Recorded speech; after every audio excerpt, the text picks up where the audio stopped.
dari HKBP Kernolong, HKBP tertua di Pulau Jawa. Bapak, Ibu, Saudara, sebelum kita memasuki peraduan malam, marilah kita mendengar firman Tuhan. Kita berdoa.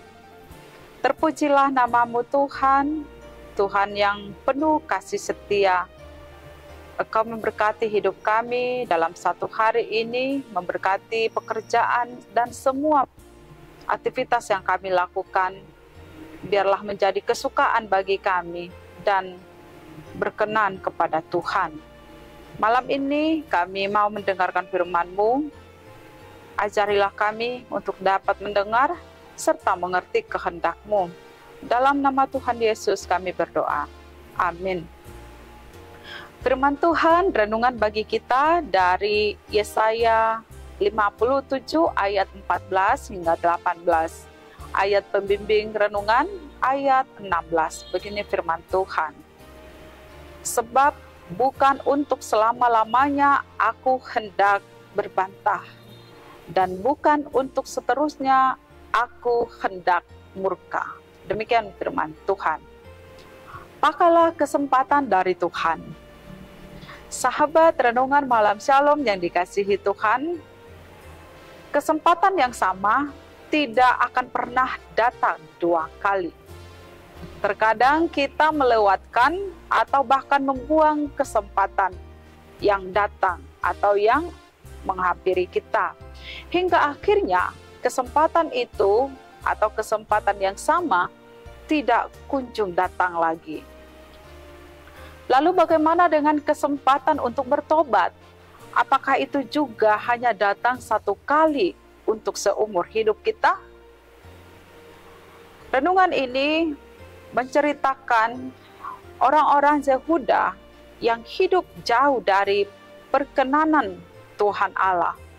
Mereka hidup tidak sesuai dengan identitas sebagai umat pilihan Allah.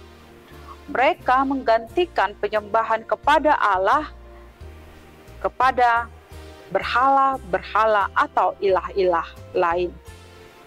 Kemudian muncul kesadaran bahwa mereka membutuhkan penghiburan.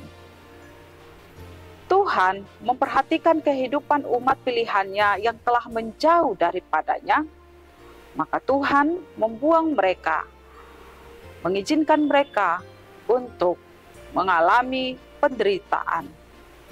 Saat mereka menangis, merintih untuk suatu penghiburan atau pengharapan keluar dari penderitaan mereka, Nabi Yesaya memberitakan hanya Allah yang dapat memberikan penghiburan. Pengharapan hanya ada di dalam Allah. Untuk keluar dari segala penderitaan hanya ada di dalam Allah. Oleh sebab itu, mereka harus mengadakan pertobatan dan membuang segala bentuk batu sandungan yang telah menghalangi berkat-berkat Allah kepada mereka. Mereka harus meninggalkan cara hidup mereka yang lama yang telah menduakan Tuhan.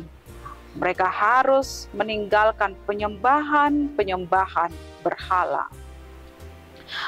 Allah hanya ada dan hadir untuk menghibur dan menghidupkan orang-orang yang remuk ketika datang kepada Tuhan dengan pertobatan dan dengan rendah hati memohon pengampunan.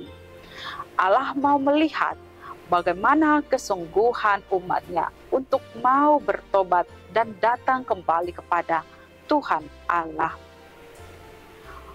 Dan akhirnya, oleh karena pertobatan mereka, Tuhan Allah membawa mereka kembali dari pembuangan ke negeri asal mereka.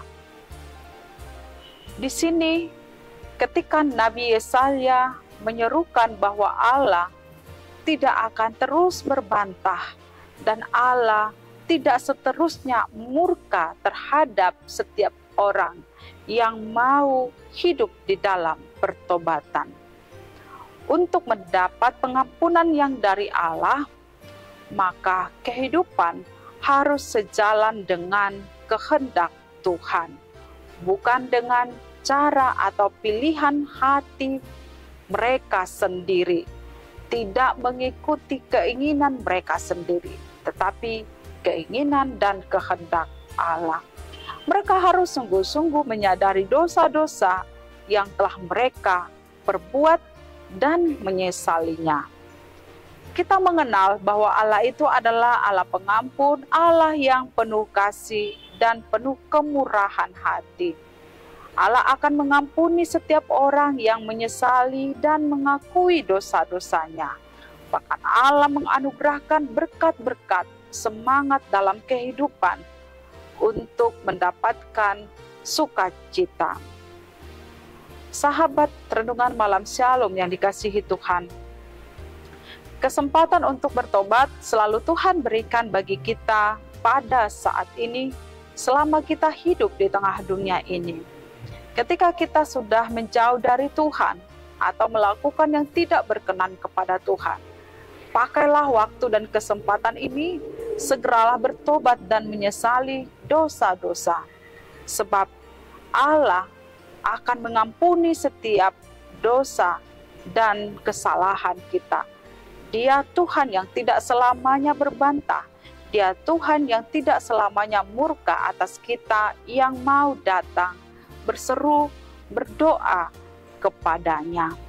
Sadarilah akan setiap dosa-dosa kita. Datanglah kepada Tuhan dan teruslah memanggil namanya, dan dengan rendah hati kita memohon ampun atas segala dosa kita, sehingga kasih setia Tuhan tetap bagi kita selama kita hidup. Amin. Mari kita berdoa. Bapa yang di sorga, terima kasih Engkau telah menyatakan kasih-Mu untuk mengampuni setiap dosa pelanggaran kami yang telah kami lakukan. Ajarlah kami untuk memakai kesempatan selagi kami hidup, menyadari serta menyesali dosa kami, agar kami layak di hadapan Tuhan, layak menerima berkat-berkat-Mu. Tuhan, malam ini kami hendak istirahat, membaringkan diri di tempat tidur, sertai jaga kami. Dalam nama Tuhan Yesus, kami berdoa. Anugerah Tuhan Yesus Kristus, kasih setia Allah Bapa, dan persekutuan dengan Roh Kudus menyertai kita sekarang sampai selama-lamanya. Amin.